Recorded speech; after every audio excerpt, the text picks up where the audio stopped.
행복한 안식일, 하나님의 성전을 찾으신 모든 성도님들을 환영합니다. 또 귀한 찬양으로 우리의 마음을 하나님께로 향하게 해주셔서 감사드립니다. 이 시간은 하나님을 신뢰하는 법이라는 제목으로 우리 함께 하나님 말씀을 잠시 살피겠습니다. 창세기 22장 2절 말씀을 봉독합니다. 여호와께서 이르시되 내 아들 내 사랑하는 독자 이삭을 데리고 모리아 땅으로 가서 내가 내게 일러준 한 산 거기서 그를 번제로 드리라. 올림픽 시즌입니다. 예전처럼 그런 분위기가 나지 않는 것 같은 생각이 듭니다. 저는 올림픽 하면 떠오르는 한 이야기가 있습니다. 2012년도입니까? 런던 올림픽 레슬링 선수였던 김현우. 나보다 땀을 더 많이 흘린 자 있으면 금메달 가져가도 좋다. 여러분 기억하십니까? 나보다 땀을 더 많이 흘린 사람 있으면 금메달 가져가도 좋다. 무슨 얘기입니까? 자기가 할 수 있는 만큼 최선을 다했다. 누구보다도 나는 열심히 노력했다. 라고 하는 이야기를 하는 것 같습니다. 우리 김현우 선수만일까요? 4년을 정말 많은 사람들이 정말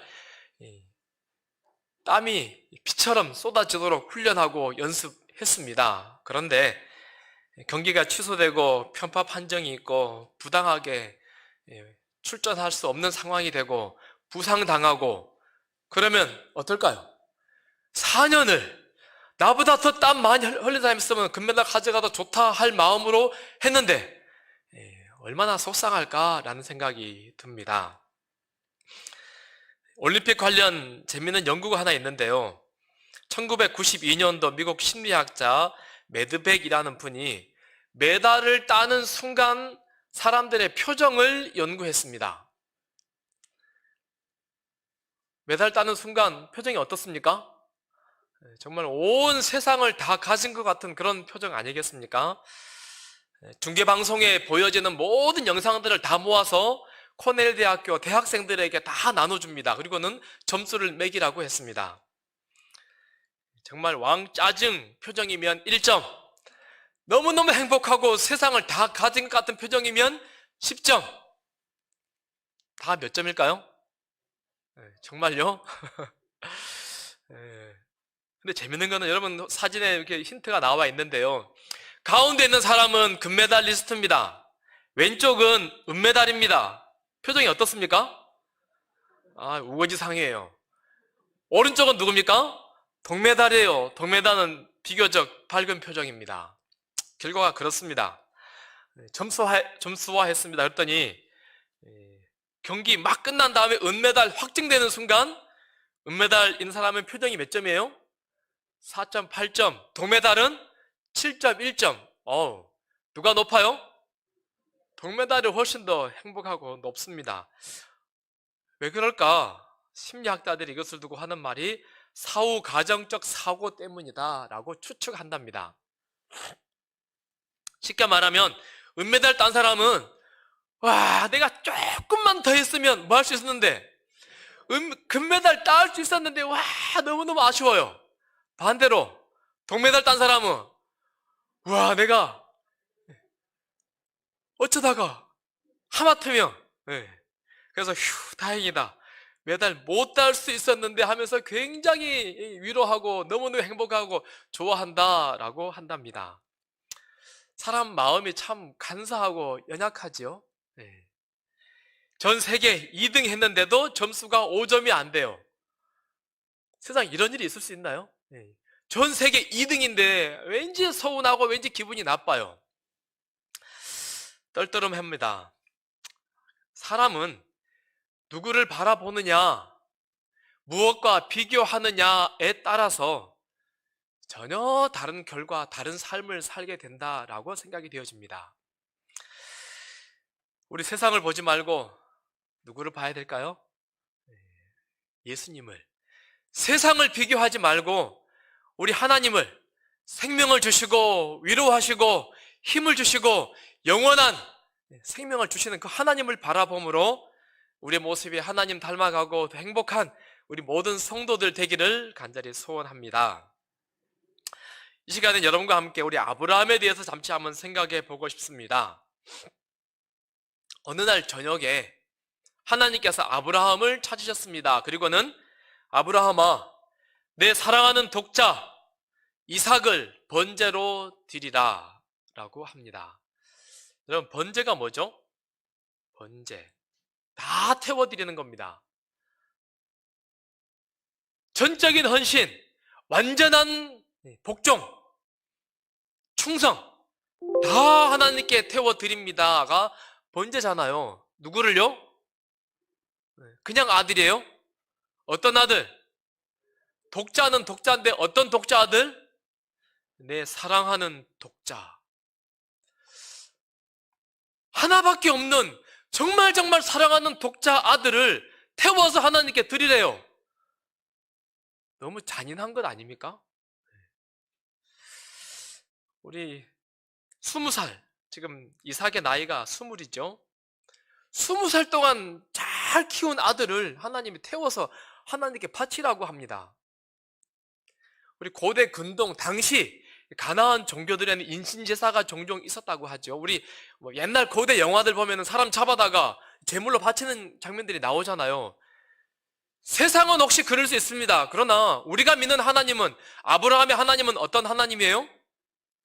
사랑의 하나님, 우리 아버지 하나님, 당신의 목숨까지도 우리에게 줄 만큼 우리를 사랑하시는 그 하나님이 네 사랑하는 아들 태워서 나에게 바치라 라고 지금 이야기하는 것입니다.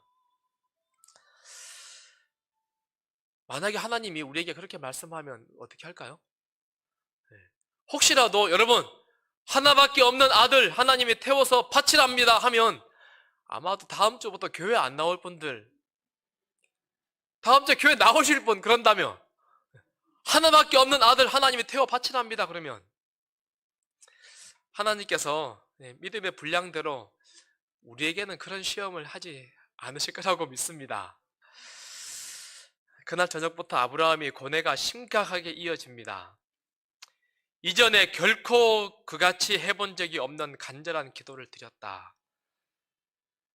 아브라함이 믿음의 사람입니다. 120년을 신앙했습니다. 한 번도 그런 기도를 드린 적이 없을 간절한 기도를 드립니다.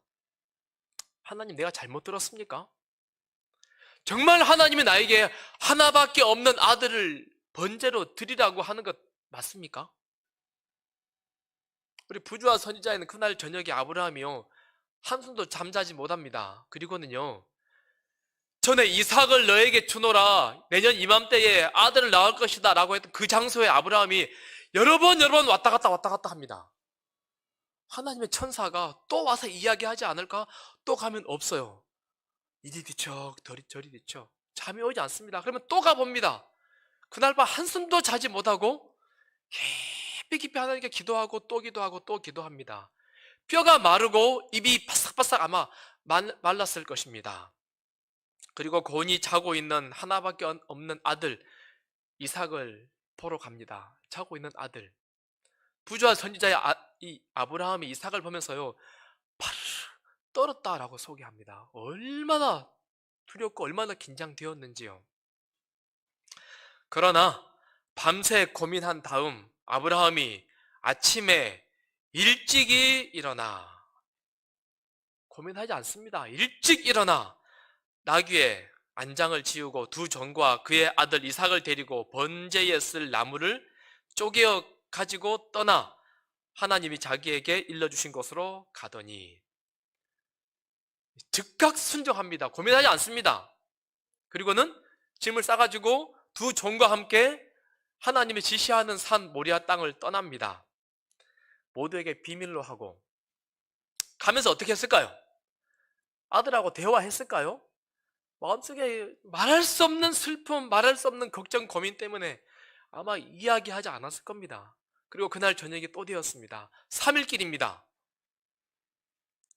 또 긴 하루와 견비와 기도의 밤이 지나갔다. 그날 역시 잠자지 못합니다. 깊이 하나님께 매달립니다. 하나님! 잠자지 못하고. 그리고 날이 밝았습니다. 또 아무 말 없이 종들과 아들 데리고 길을 떠납니다. 지금 아브라함 뭐 하고 있는 것입니까? 뭐 하자는 겁니까? 어디 가는 거예요? 자기 아들 잡기 위해서 길을 떠나고 있습니다. 제정신입니까? 무정한 사람입니까? 잔인한 사람입니까?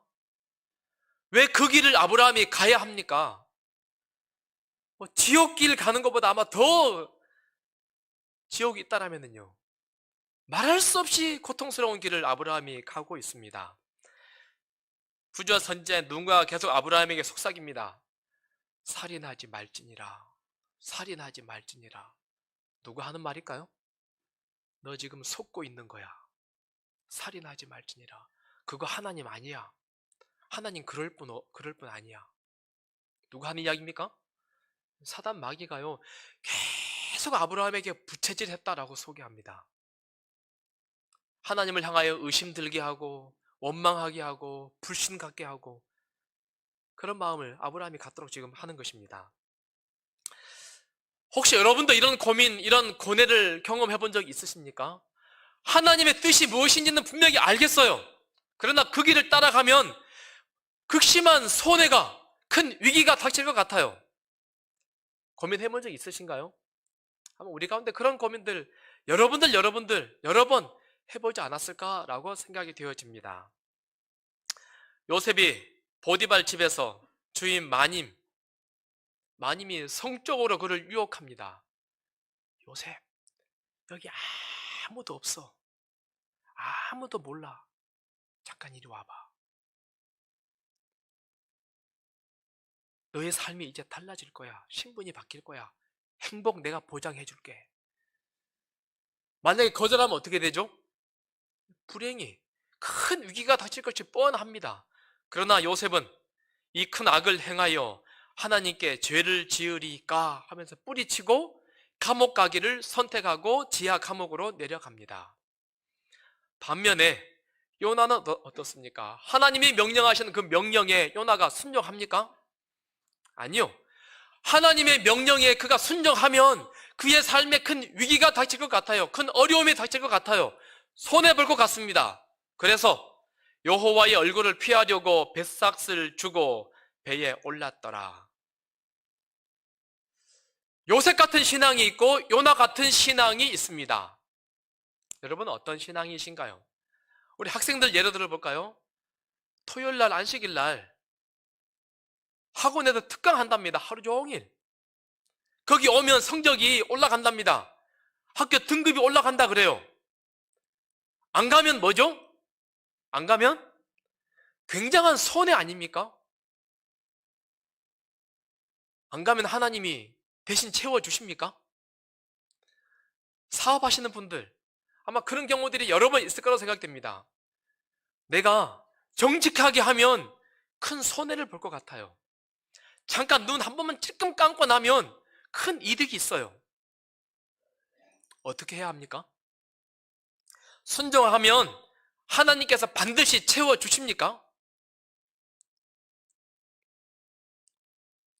기적을 베푸실 것이기 때문에 우리가 순종하는 것입니까? 순종하는 이유가 뭐죠? 제 경험에는요, 이 땅에서 순종할 때 하나님이 채워주지 않을 때가 더 많은 것 같습니다. 신앙인이란, 성도라고 하는 것은 손해를 각오하고 사는 사람들이 그리스도인 아니겠습니까? 그리 아니하실지라도 혹시 하나님이 손해를 채워주지 않는다 할지라도 내가 순종합니다. 왜요? 왜 순종합니까? 우리에게는 더 큰 가치가 있다라고 믿기 때문입니다. 영원한 가치, 더 거룩한 즐거움이 있다라고 믿기 때문에 하나님께 기꺼이 순종합니다. 그것이 우리에게 행복이기 때문에 그렇습니다. 아브라함처럼 기꺼이 손해보면서 순종하는 그런 믿음, 아무나 그런 믿음 갖는 것 같지는 않습니다. 이 시간에 아브라함은 어떻게 이런 무지막지한 아들을 죽이는 길에 두말하지 않고 순종하여 가는 그 믿음의 비결이 뭘까? 이 시간 한번 생각해 보고 싶습니다. 3일 길을 갑니다. 그리고 두 종은 산 아래 남겨두고 이삭에게 나무 짐을 지우고 터벅터벅 모리아 산을 올라갑니다. 그리고 하나님이 그에게 일러주신 곳에 이른지라 이에 아브라함이 그곳에 제단을 쌓고 나무를 버려놓고 그의 아들 이삭을 결박하여 제단 나무 위에 놓고, 이 장면을요 아무리 생각을 해봐도 제가 표현할 길이 없습니다. 제단을, 돌을, 무더기를 쌓습니다. 나무를 벌려놨습니다. 다음에 어떻게 하죠? 다음에 아들에게 뭐라고 말했을까요? 아들에게 여러분이라면 무엇이라고 말하겠습니까? 그런데 이 말씀을 가만히 묵상하면서 이삭이 진작 이 분위기를 눈치챘다라고 저는 생각이 들었습니다. 보세요. 3일 동안 오는데 종들은 따로 잔다 할지라도 아버지하고 나란히 자지 않겠습니까? 아버지가 저녁에 잠을 주무시지 못해요. 밤새 고민합니다. 뒤척입니다. 그리고 뭔가 끊임없이 기도합니다. 길을 걸어가면서 한마디도 하지 않아요. 분위기가 완전히 달라요. 아버지의 모습이. 게다가 결정적인 것은 제사 지내러 가는데 뭐가 없어요? 양이 없어요. 물어봅니다. 아버지 양 어디 있습니까? 아버지가 대답을 얼버무립니다. 아마 덜덜덜덜 떨면서, 목소리도 떨고 아마 온몸이 떨면서 아들에게 하나님의 명령을 이야기했을 겁니다. 이삭이 어떻게 반응합니까? 그는 아브라함의 믿음을 나누어 가진 사람이었으므로. 와, 진짜 감동적인 문장 아닙니까? 그는 아브라함의 믿음을 나누어 가진 사람이었으므로 자신의 생명을 하나님께 제물로 드리도록 부르심을 받은 것을 영광으로 생각하였다. 그는 아버지의 슬픔을 덜어드리려고 애쓰며 그의 활기 없는 손을 북돋아 자신을 제단에 붙들어 매는 줄을 매게 했다. 저는 우리 지훈이 어디 있습니까? 우리 지훈이가 이런 믿음을 가지면 정말 좋겠습니다. 우리 빛골교회 모든 성도들의 자녀들이 부모의 신앙을 그대로 나누어 가질 수 있는 그런 신앙인들 되기를 간절히 바랍니다. 더 간절히 바라기는요, 나보다 더 믿음 있는 이삭 같은 사람, 그런 믿음. 제가 볼 때 아브라함보다 아들의 믿음이 더 아름답게 보이는 것 같습니다. 아버지가 덜덜덜 떨고 있으니까 아들이 어떻게 합니까? 아버지 힘내세요. 이거 하나님 앞에 내가 죽는 것 영광입니다. 담대하게 자기 손을 묶고 제단 위에 누웠습니다. 두 사람이 아마 진하게 포옹했을 겁니다. 그리고 드디어 칼을 높이 틀었습니다. 이 사진이요, 그림이요, 너무 무시무시하지 않습니까? 저 너무너무 실감납니다. 눈에 눈물이 그릉그릉해요. 그리고 차마 아들에게 칼 못 보게 하려고 어떻게 해요? 눈을 가려요. 그리고 확 들었습니다. 그날 어땠을까요?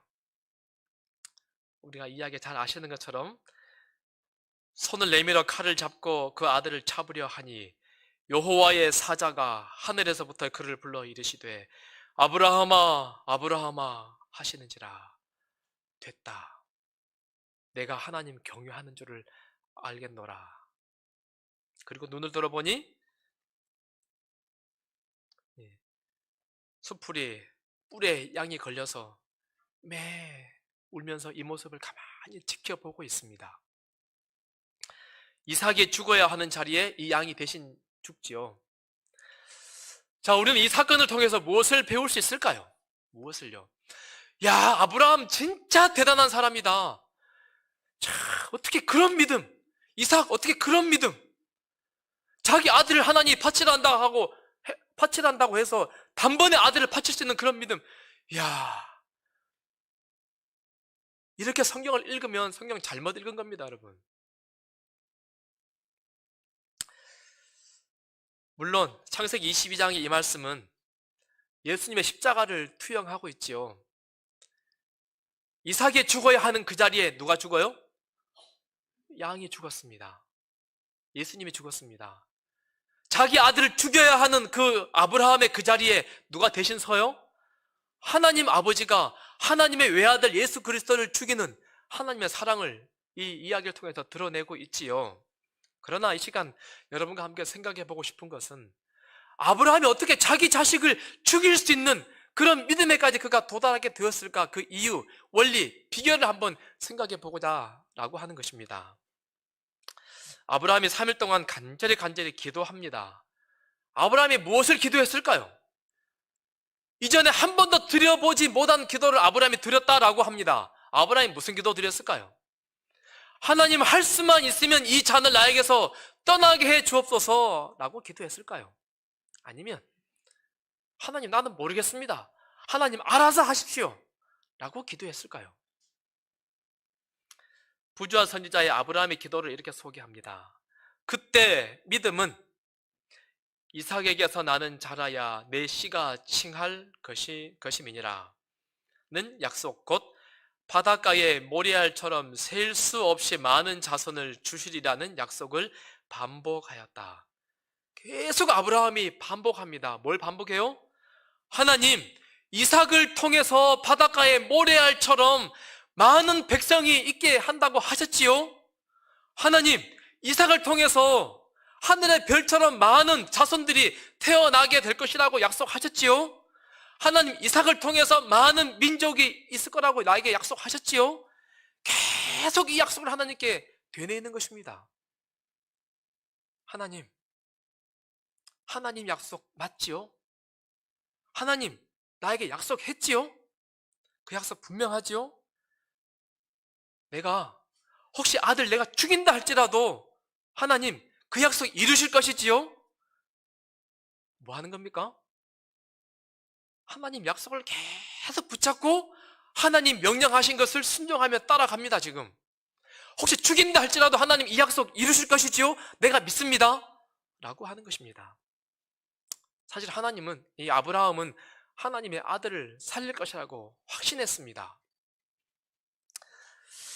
아브라함이 그렇게 확신할 수 있었던 근거는 그의 삶을 통하여 그가 충분히 이해했습니다. 왜냐하면 창세기 12장에 하나님이 아브라함에게 말씀하시지요.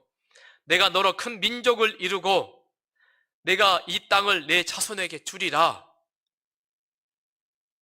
창세기 15장에 무뼈를 셀 수 있나 보라, 내 자손이 이와 같으리라. 아브라함, 네가 아들을 낳을 것인데 네 자손들이 이렇게 많아질 거야. 그런데요, 성경에서 말하는 부부관계의 원칙은 일부일처입니다. 이게 원칙입니다. 다시 말해서 아브라함, 너하고 사라 사이에서 낳은 아들들로 인해서 이렇게 자손들이 많아질 거야 라고 하나님이 아브라함에게 지금 약속하신 것입니다. 창세기 18장에 내 아내 사라에게 아들이 있으리라. 근데 우리가 아시는 것처럼 하나님이 약속하면 아브라함이 이것을 100% 수용하고 신뢰하고 믿어야 하는데 아브라함이 어떻게 합니까?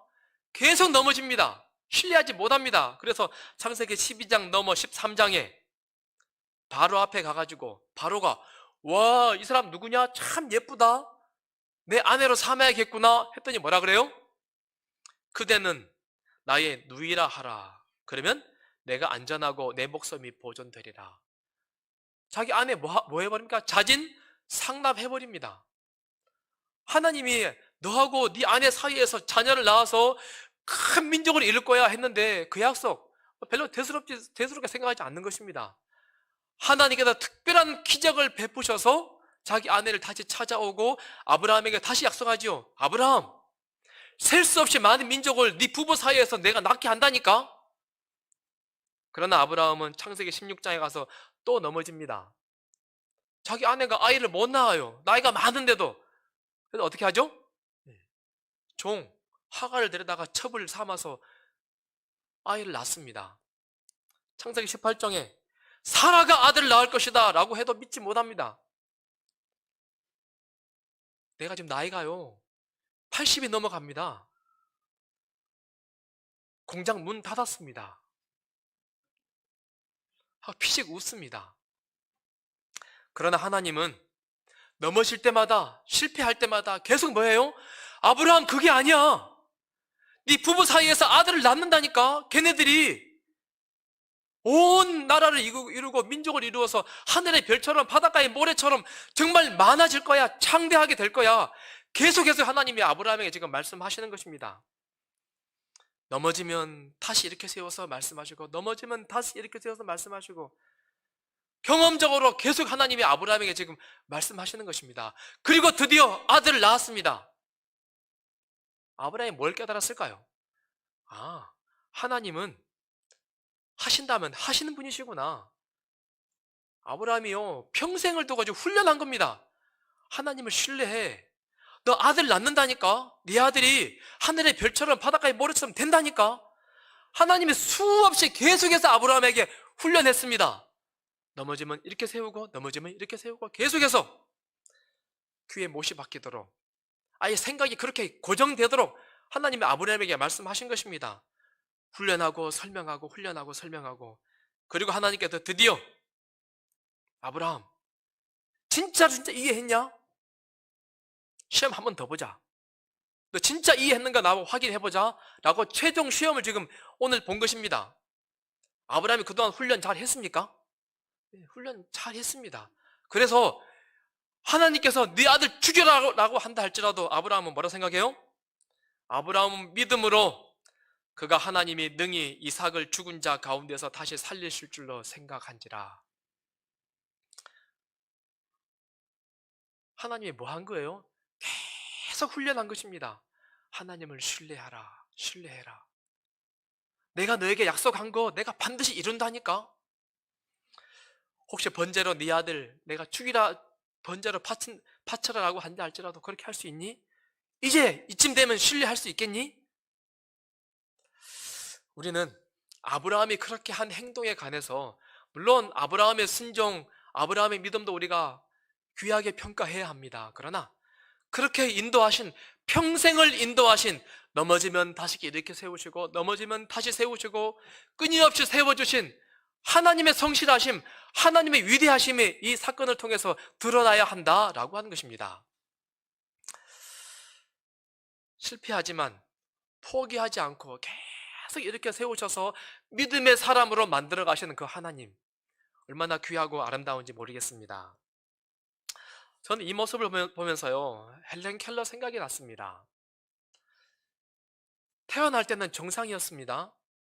돌 막 지나고 특별한 질병 때문에 귀가 먹었어요. 말문이 닫혔어요. 눈이 막혀버렸습니다. 삼중고라고 하죠. 못 보고 말 못하고 못 듣습니다. 갓난아이가, 돌 막 지난 아이가 보지도 못하고 듣지도 못하고 말도 못해요. 어떻게 교육시킬까요? 사람 어떻게 만들까요? 말을 못해요. 듣지도 못해요. 보지도 못해요. 짐승 아닙니까? 그래서 이 아이의 모습을 보면은요, 방에 가다 놓으면은요, 다 흩어버려요. 괴성을 지릅니다. 자기 마음대로 되지 않으면. 얼마나 답답합니까? 대화가 되지 않아요. 엄마 소리도 듣지 않고, 엄마 얼굴도 볼 수 없어요. 정말 괴물입니다. 그런데 이 아이가 사람이 되었어요. 누구 때문에요? 설리번 선생님 때문에. 선생님이 와가지고 아이를 교육시킵니다. 어떻게 교육했을까요? 여러분, 그렇게 교육할 수 있습니까? 아무것도 못하는, 보지도 못하고 듣지도 못하고 말도 못하는 이 아이를 어떻게 교육했을까요? 물을 갖다 놓고 물이야 써주고 수백 번, 천 번. 그래서 나중에 헬렌 켈러가 사람 되지요. 학교를 갑니다. 대학을 졸업해요. 제가 보니까 헬렌 켈러가요, 5개 국어를 했다 그래요. 말도 못하고 듣지도 못하고 보지도 못하는 얘가 5개 국어예요. 우리 한국도 보니까는 2번이나 왔다 갔더라고요. 정말 사랑받고 정말 존경받는 인물이 되었습니다. 어느 날 그가 시를 썼지요. 너무 잘 아는 시죠. 내가 3일만 세상을 볼 수 있다면, 내가 눈을 떠서 3일만 세상을 볼 수 있다면 가장 먼저 누구를 보고 싶어요? 네, 나를 가르쳐준 설리번 선생님을 찾아가 그의 얼굴을 바라보겠습니다. 우리가 하나님을 향한 마음, 이런 마음 되어야 하지 않을까요? 아브라함이 그랬습니다.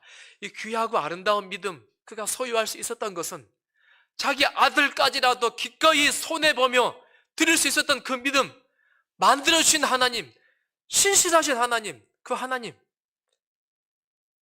설립한 선생님을 통해서 우리에게 좀 보여주는 것 같습니다. 하나님은 오늘도 우리에게 귀에 못이 박히도록 하나님이 어떤 분인가 설명하시고 말씀해주고 계십니다. 약속하십니다. 하나님의 수많은 약속들이 있지요. 마태복음 28장 20절 우리 같이 읽어보실까요? 시작. 내가 세상 끝날까지 너희와 항상 함께 있으리라. 요한복음 14장 16절 보혜사를 너희에게 주사 영원토록 너희와 함께 있게 하시리니. 성경에 하나님이 우리와 함께 하시겠다라고 하는 약속들이, 말씀들이 얼마나 많은지 몰라요. 임마누엘, 얼마나 많은지 모릅니다. 이 약속뿐입니까? 수많은 약속들을 우리에게 귀에 못이 박히도록 우리에게 하나님이 제공해 주십니다. 그리고 안교 시간에 우리 봤던 것처럼 천연계를 통해서 우리의 삶의 경험들을 통해서 하나님이 어떤 분인가를 계속 우리에게 말씀해 주십니다. 아브라함처럼 우리를 훈련시킵니다. 어떤 사람 만들기 위해서요? 하나님이 얼마나 신실한 분이신가를 설명해 주기 위해서요. 5만 번 기도 응답 받았다라고 하는 조지 뮬러, 제가 한번 계산을 해봤어요. 5만 번이면 하루에 기도 몇 번 응답 받았을까? 365일이면 제가 계산해 보니까요 45년 동안 하루에 3번씩 하면 45년보다 좀 더 많더라고요. 45년씩 하나님이 하루에 3번씩 기도에 응답을 해주셨어요. 계속해서. 어느 날 성경을 읽다가 그의 거룩한 처소에 계신 하나님은 고아의 아버지시며, 이 말씀이 그의 눈에 들어왔어요. 하나님은 고아의 아버지시라고? 자기 동네에, 이 도시에 고아들이 참 많아요. 하나님이 고아의 아버지시라고 아이들을 자기 집으로 불렀습니다. 그리고 기도하면, 하나님, 고아들에게 먹을 게 없습니다. 먹을 것을 주세요. 고아들이요, 입을 게 없습니다. 입을 것을 주세요. 하나님, 고아들이 지금 떨고 있습니다. 기름을 주세요. 하나님의 기도할 때마다 뮬러의 기도를 다 들어주셨습니다. 5만 번. 이 약속이 조지 뮬러에게만 해당되는 약속입니까? 우리 모두에게 하는 약속 아닙니까? 말씀을 놓고, 말씀을 펴고, 하나님 이거 나에게 주시는 약속 아닙니까? 하고 부르짖었더니 하나님이 그 기도에 응답해 주시더라 라고 하는 것입니다. 또 다른 사람, 윌리엄 캐리, 중국 선교의 아버지라고 하죠. 어느 날 말씀을 받습니다. 내 장막터를 넓히며 내 처소의 휘장을 아끼지 말고 널리 펴라. 이는 내가 좌우로 퍼지며 내 자손은 열방을 얻으며 황폐한 성읍들을 사람 살 곳이 되게 할 것임이라. 그리고는요, 이 지경을 넓히라고요? 가족들과 짐을 싸가지고 인도를 갔습니다. 그리고 인도에서 살아요. 열심히 전도합니다. 그런데 7년 동안 열심히 전도했는데 그 사이에요, 숫자가 줄었습니다. 5살짜리 자기 아들이 풍토병에 걸려 죽었어요. 그리고 아들의 죽는 모습을 엄마가 보고 충격받아서 엄마가 정신병에 들었어요. 그리고 자기 아내도 죽습니다. 7년 동안 아무도 전도하지 못해요. 그러나 이 말씀을 펴고 계속 기도합니다. 하나님, 내 장막터를 넓히며 내 처소의 휘장을 아끼지 말라고요? 하나님 말씀을 믿습니다. 8년째 되던 해에 딱 한 명 전도합니다. 그리고 평생을 인도에 살면서 많은 사람들을 전도해요. 수백 명을 그리스도께 인도하고 학교를 짓고 병원을 세우고 아시아에서 최초로 대학을 윌리엄 캐리가 만듭니다. 하나님의 약속이 우리에게는 어떻게 주어져 있습니까? 하나님 우리에게 뭐라고 말씀하십니까? 다시 말씀을 봅니다. 그때 믿음은 이삭에게서 나는 자라야 내 씨라 칭할 것임이니라 는 약속, 곧 바닷가의 모래알처럼 셀 수 없이 많은 자손을 주시자는 약속을 반복하였다. 하나님, 이 약속 정말이죠? 사실이죠? 말씀을 붙잡고 계속 기도한 것입니다. 그랬더니 정말 탁월한 믿음의 사람이 되었습니다. 우리 빛골 교회, 우리 성도들은 어떤 말씀을 붙잡고 기도해야 할까요? 우리 교회 올해 표어지요. 성령을 구하는 교회. 너희가 악할지라도 좋은 것을 자식에게 줄 알거든 하물며 너희 하늘 아버지께 구하는 자에게 성령을 주시지 않겠느냐. 여러분, 성령을 달라고 기도하고 계십니까? 네. 정말 많은 믿음의 사람들이 말씀 하나 붙들고 간절히 기도해서 하나님의 기도의 응답을 경험합니다. 신실하신 하나님께서 끊임없이 기도하는 우리의 기도를 들어주실 것을 믿습니다. 우리 세상을 보지 말고 세상을 비교하지 말고 오직 말씀을 붙잡고 하나님에게 능력을 구하고 우리의 소원을 아뢰을 때 풍성하게 하나님께서 축복해 주시는 것을 경험하는 그런 우리 모두가 되기를 간절히 바라며 말씀을 드리겠습니다. 기도하겠습니다. 하나님 아버지, 우리들도 하나님의 말씀